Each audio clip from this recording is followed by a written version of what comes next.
Hello dear students, critical problem series चल रही थी अपनी, जिसमें आज अपन सेंटर ऑफ मास स्टार्ट कर रहे हैं। और सेंटर ऑफ मास के अंदर पहली अपनी प्रॉब्लम है इस तरीके से। एक सर्कुलर डिस्क अपने को गिवन है। इस सर्कुलर डिस्क की रेडियस है कैपिटल आर, और इस डिस्क से r/2 रेडियस की एक डिस्क को यहां से कट कर दिया गया है। अब जो रिमेनिंग पोर्शन बचा उसका सेंटर ऑफ मास कहां पर होगा, ये अपने को फाइंड करना है। तो देखिए, जब अपन इसको कट नहीं करते हैं तो ये वाली जो डिस्क है इसका सेंटर ऑफ मास कहां पे होगा, जहां पर इसका ज्योमेट्रिकल सेंटर है, क्योंकि ये सिमेट्रिक बॉडी है। इसका में सेंटर ऑफ मास पहले कहां पर था, इस जगह पर था। अब इस डिस्क को, जिसकी रेडियस r/2 है, इसको कट कर दिया। इसका मीन्स इधर से कुछ मास बाहर निकाल दिया गया। तो सेंटर ऑफ मास किधर खिसकेगा, जिधर ज्यादा मास है। तो इसका सेंटर ऑफ मास किधर खिसक गया, इधर।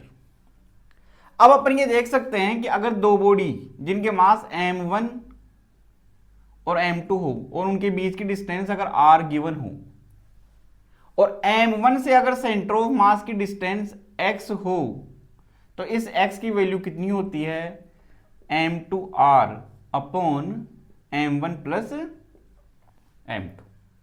अब देख सकते हैं अपन, ये जो डिस्क है जिसको कट किया गया है, इसका सेंटर ऑफ मास कहां पे होगा, जहां पे इसका ज्योमेट्रिकल सेंटर है।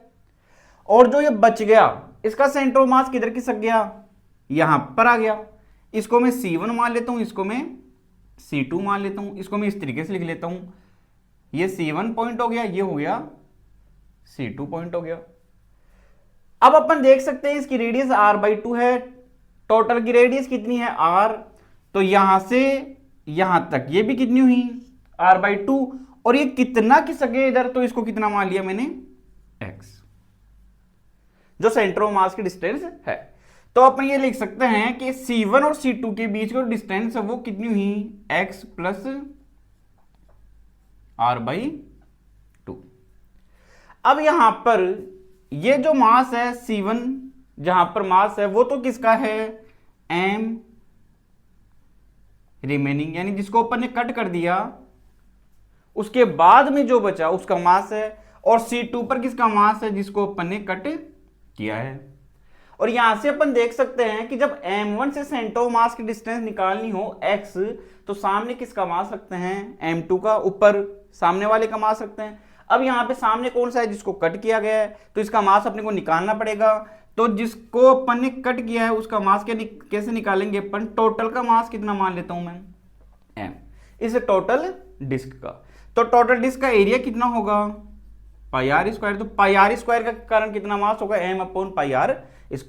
अपने को इस डिस्क के कारण निकालना है जिसकी रेडियस r/2 है, तो इसके कारण कितना होगा, πr/2 का होल स्क्वायर। ये इससे कैंसिल आउट, ये r²/4 हो जाएगा, r² कैंसिल आउट होगा, तो ये बचेगा अपने पास m/4। इसका मीन्स टोटल मास अगर कैपिटल M है, तो जिसको अपन ने कट किया उसका मास कितना होगा, m/4। तो अपन ये देख सकते हैं x की वैल्यू कितनी होगी, यहां से m2, यानी कि जिसको कट किया है वो कितना है, m/4। दोनों के बीच की डिस्टेंस r, ये कितनी है अपने पास में, x प्लस r/2।